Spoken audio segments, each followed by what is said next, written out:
ഇതുപോലെ ബാപ്പയെ സംബന്ധിച്ച് വലിയ മതിപ്പുണ്ടാക്കണം. കുട്ടികളെ കുട്ടിക്കാലത്തെ സുബഹിന്റെ സമയത്ത് തന്നെ വിളിച്ചു ഉണർത്തണം. കുട്ടിക്കാലത്ത് വിളിച്ചു ഉണർത്തിയെങ്കിൽ മാത്രമേ കുട്ടികൾ സുബഹി നിസ്കാരം ഖളാക്കാതെ പഠിക്കുകയുള്ളൂ. ഞാൻ നിങ്ങളോട് പറയട്ടെ, സുന്നത്ത് നിസ്കാരങ്ങളും സുന്നത്തായ അമലുകളും കുട്ടികളെ പരിചയപ്പെടുത്തണം. രാവിലെ തന്നെ ഖുർആൻ ഓതാൻ വേണ്ടി കുട്ടികൾക്ക് പ്രചോദനം നൽകണം. അല്ലാഹുവിന്റെ കലാം കൊണ്ട് തുടങ്ങട്ടെ അവന്റെ ജീവിതത്തിന്റെ തുടക്കം. രാവിലെ ഖുർആൻ ഓതിയിട്ട് തുടങ്ങട്ടെ അവന്റെ ജീവിതം. അങ്ങനെ വളരുന്ന കുട്ടിയാണ് നിനക്ക് ദുനിയാവിലും ആഖിറത്തിനും ഉപകരിക്കുന്ന കുട്ടി. ആ ബോധം എന്റെ ഉമ്മമാരെ വേണം. എന്റെ ചെറിയ മോനല്ലേ, ഞാൻ എങ്ങനെ വിളിക്കാ, ഉറങ്ങിക്കോട്ടെ എന്ന് വിചാരിക്കണ്ട. നിന്റെ മകനെ നരകത്തിലെ തീയിൽ രക്ഷപ്പെടുത്താനാണിത് പറയുന്നത്. അല്ലാഹുവിന്റെ റസൂൽ പറഞ്ഞില്ലേ, 7ാമത്തെ വയസ്സിൽ തന്നെ കുട്ടികളോട് നിസ്കരിക്കാൻ കൽപ്പിക്കണം. പിന്നെയോ അവരെ ഭീഷണിപ്പെടുത്തി, എടാ നിസ്കരിച്ചിട്ടില്ലടാ, ഗൗരവത്തോടെ ഭീഷണിപ്പെടുത്തി നിസ്കരിപ്പിക്കണം.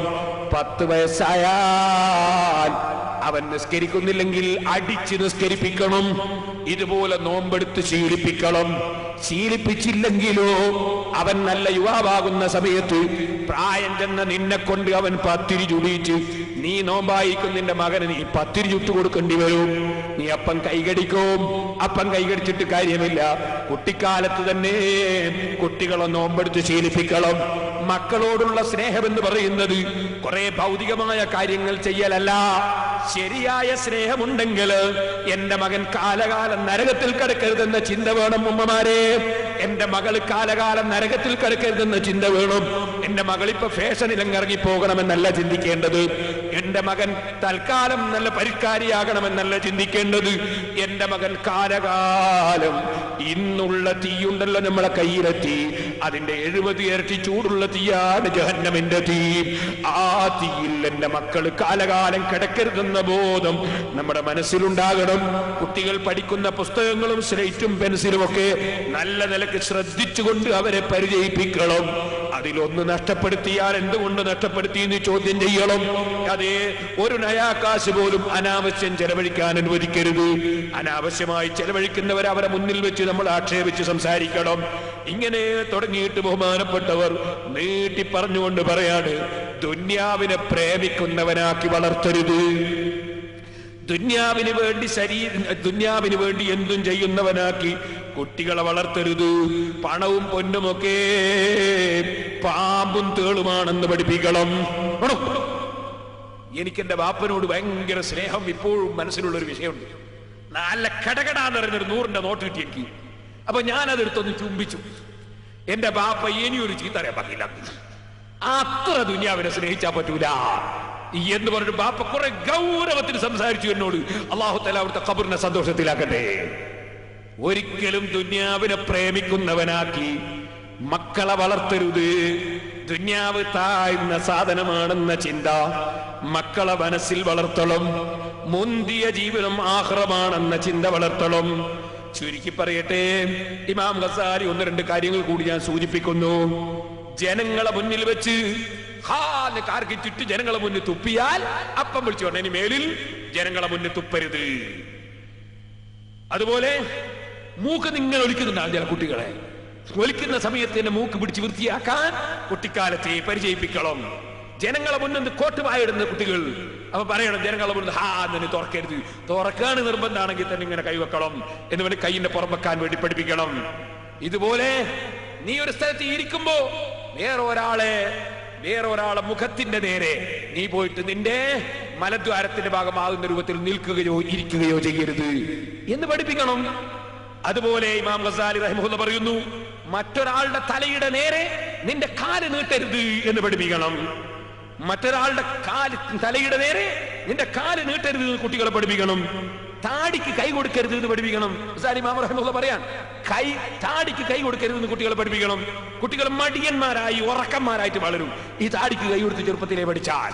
അതുകൊണ്ട് താടിക്ക് കൈ കൊടുക്കരുത് എന്ന് പഠിപ്പിക്കണം.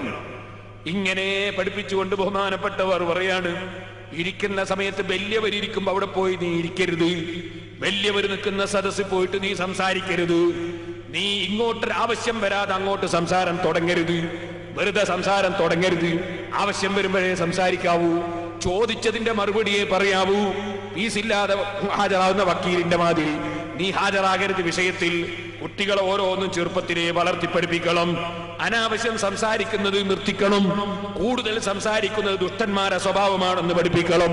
ചിലരുണ്ടല്ലേ എപ്പോഴും ഇങ്ങനെ സർവറാൻ സംസാരിക്കും, ദുഷ്ടന്മാരെ സ്വഭാവമാണ്. ഇമാം ഗസാലി റഹിമഹുല്ലാഹ് പറയും, ആവശ്യമുള്ളത് സംസാരിക്കുക, ആവശ്യമില്ലാത്ത സംസാരിക്കാതിരിക്കുക. അതാണ്. പിന്നെ മഹാനവറുകൾ പറയാണ്, സത്യമായാലും കളവായാലും സത്യം ചെയ്യാൻ അനുവദിക്കരുത്. അങ്ങനെ ചില കുട്ടികൾ തോട്ടനൊക്കെ മതാക്കര പള്ളിയാ നാദാവറ്റ പള്ളിയാണ് എന്നൊക്കെ പറഞ്ഞു പഠിക്കുന്ന ചില കുട്ടികളുണ്ട്. അങ്ങനെ സത്യം ചെയ്യാൻ പാടില്ല, തെറ്റാണ്. അതിന്റെ പുറമേ വല്ലാഹി സത്യം എന്ന സത്യവും സത്യം പറയുന്ന നിലക്ക് തന്നെയും കുട്ടികളെ സത്യം ചെയ്യാൻ അനുവദിക്കരുത്. എന്തിനടാ നീ ഇപ്പൊ സത്യം ചെയ്തത്? എന്താ ആവശ്യത്തിനാണ്? എന്താ അവിടെ സത്യം ചെയ്യേണ്ട ആവശ്യം?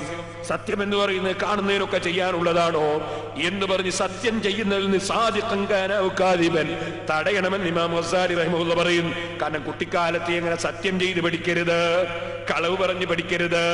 ഇങ്ങനെ ഓരോ വിഷയങ്ങളും ബഹുമാനപ്പെട്ട ഇമാം ഗസാലി റഹ്മത്തുള്ളാഹി അലൈഹി പഠിപ്പിച്ചുകൊണ്ട് പറയുന്നു. മദ്രസയിലേക്ക് പോകുമ്പോ, അതുപോലെ മറ്റു പള്ളിയിലേക്ക് പോകുമ്പോക്കെ കഴിയുന്നതും അവരുടെ കാലിൽ തന്നെ നടത്തി പറഞ്ഞേക്കാൻ നോക്കണം. വളരെ ദൂരെയാണെങ്കിൽ നേഴ്സറിന്റെ വണ്ടി വരാൻ പാടില്ല എന്നർത്ഥമില്ല, കുറച്ചൊക്കെ നടത്തി പഠിക്കണം. ഇല്ലെങ്കിൽ കുട്ടികൾ തീരെ മടിയന്മാരായി പോകും. അങ്ങനെ കുട്ടികൾ നടക്കണം. കുട്ടികൾ വളരുമ്പോൾ നല്ല നിലക്ക് വളരണം. അങ്ങനെ വളർന്ന കുട്ടികളെ കൊണ്ട് പിൽക്കാലത്ത് വലിയ ഫലം ചെയ്യും. എപ്പോഴും വൃത്തിയോടെ ജീവിക്കാൻ വേണ്ടി അവർക്ക് പ്രചോദനം നൽകണം. ഷർട്ടും തുണിയൊക്കെ മുഷിഞ്ഞിട്ടല്ല വേണ്ടത്. എപ്പോഴും പല്ല് തേക്കുന്നുണ്ടോ എന്ന് ശ്രദ്ധിക്കണം. അതുപോലെ ഭക്ഷണം കഴിച്ചാൽ കൈ കഴുകുന്നുണ്ടോ എന്ന് ശ്രദ്ധിക്കണം. അതുപോലെ ഉറങ്ങുന്ന സമയത്ത് പല്ല് തേക്കുന്നുണ്ടോ എന്ന് ശ്രദ്ധിക്കണം. ഇല്ലെങ്കിൽ പല്ല് തേച്ചിട്ടേ ഉറങ്ങാവൂ എന്ന് നിർബന്ധിക്കണം. കഴിയുന്നതും ഒതുവെടുത്തിട്ട് ഉറങ്ങാൻ വേണ്ടി പ്രചോദനം നൽകണം. അള്ളാഹുവിനെ കുറിച്ചുള്ള ചിന്ത കുട്ടികളെ മനസ്സിൽ വളർത്തണം. തെറ്റുകളിൽ നിന്ന് കുട്ടികളെ അകറ്റണം. ആ നിലക്ക് നല്ല ജീവിതം നയിച്ചുകൊണ്ട് കുട്ടികളെ വളർത്തിക്കൊണ്ടുവന്നാൽ കുട്ടികൾ നല്ല സ്വഭാവത്തോടെ വളരുന്നു. അങ്ങനെ വളർന്നൊരു ഉന്നതമായ സ്ഥാനത്ത് അവന്റെ യുവത്വകാലത്ത് തന്നെ എത്തിയാൽ അവൻ യുവത്വത്തിൽ മരിക്കട്ടെ, പിന്നീട് മരിക്കട്ടെ, ജീവിതം ആഖിറം വിജയിക്കുന്നു. അത് മുഖേന ബാപ്പയും ചിലപ്പോൾ രക്ഷപ്പെടുന്നു, ചിലപ്പോ ഉമ്മയും രക്ഷപ്പെടുന്നു, കുടുംബവും രക്ഷപ്പെടുന്നു, നാടും രക്ഷപ്പെടുന്നു, വലിയ സമൂഹം രക്ഷപ്പെടുന്നു. അതിനെല്ലാവരും മക്കളെ വളർത്തുമ്പോ ശ്രദ്ധിച്ച് വളർത്തും.